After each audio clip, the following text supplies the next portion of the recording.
ಸ್ಯಾಂಡಲ್ವುಡ್ನಲ್ಲಿ ಹೆಬ್ಬುಲಿ, ರಾಬರ್ಟ್ನಂತಹ big budget ಚಿತ್ರಗಳನ್ನು ನಿರ್ಮಿಸಿ ಹೆಸರು ಮಾಡುವುದರ ಜೊತೆಗೆ ಒಂದಲ್ಲ ಎರಡಲ್ಲ ತರ ಸಿನಿಮಾ ಮಾಡಿ ರಾಷ್ಟ್ರ ಪ್ರಶಸ್ತಿಯನ್ನು ಪಡೆದುಕೊಂಡವರು ನಿರ್ಮಾಪಕ ಉಮಾಪತಿ ಶ್ರೀನಿವಾಸಗೌಡ. ಇದೀಗ ಅವರೊಂದು ದೊಡ್ಡ ಸಾಹಸಕ್ಕೆ ಕೈ ಹಾಕಿದ್ದಾರೆ. ಕನ್ನಡ ಚಿತ್ರರಂಗಕ್ಕೆ ನೆರವಾಗುವಂತೆ ಒಂದು ಫಿಲಂ ಸಿಟಿಯನ್ನು ನಿರ್ಮಾಣ ಮಾಡುವುದಕ್ಕೆ ಮುಂದಾಗಿದ್ದಾರೆ. ಚಿತ್ರತಂಡಕ್ಕೆ ಒಂದೇ ಕಡೆ ಎಲ್ಲ ಸೌಲಭ್ಯಗಳು ದೊರೆಯುವಂತಹ ಫಿಲ್ಮ್ ಸಿಟಿ ಕಟ್ಟಬೇಕೆಂಬುದು ನಿರ್ಮಾಪಕ ಉಮಾಪತಿಯವರ ಆಲೋಚನೆ. ಅದಕ್ಕಾಗಿ ಕನಕಪುರ ರಸ್ತೆಯ ಉತ್ರಿ ಎಂಬಲ್ಲಿ 25 ಎಕರೆ ಜಾಗವನ್ನು ಕಾಯ್ದಿರಿಸಿದ್ದಾರೆ. ನಿನ್ನೆಯಷ್ಟೇ ಆ ಜಾಗದಲ್ಲಿ ಫಿಲ್ಮ್ ಸಿಟಿ ಸ್ಥಾಪನೆಗಾಗಿ ಪೂಜೆಯನ್ನು ಮಾಡಿದ್ದಾರೆ.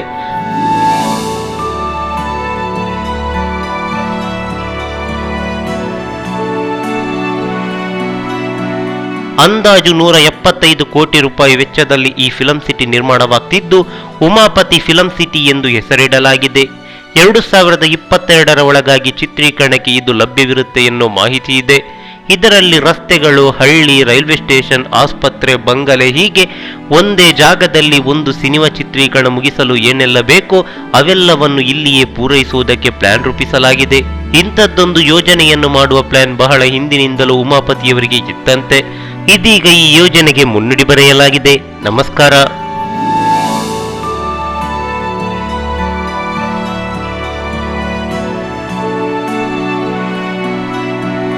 ಈ ಮಾಹಿತಿ ನಿಮಗೆ ಇಷ್ಟವಾಗಿದ್ರೆ ಲೈಕ್ ಮಾಡಿ, ಶೇರ್ ಮಾಡಿ, ಹಾಗೆ ನಮ್ಮ ಕೋಸ್ಟಲ್ ಕನ್ನಡ ಯೂಟ್ಯೂಬ್ ಚಾನಲ್ಗೆ ಸಬ್ಸ್ಕ್ರೈಬ್ ಮಾಡಿ. ನಮ್ಮ ಹೆಚ್ಚಿನ ಅಪ್ಡೇಟ್ಸ್ಗಳಿಗಾಗಿ ಕೋಸ್ಟಲ್ ನೆಟ್ವರ್ಕ್ ಇನ್ಸ್ಟಾಗ್ರಾಮ್ ಪೇಜ್ ಹಾಗೆ ಫೇಸ್ಬುಕ್ ಪೇಜ್ಗೆ ವಿಸಿಟ್ ಮಾಡಿ. ಧನ್ಯವಾದಗಳು.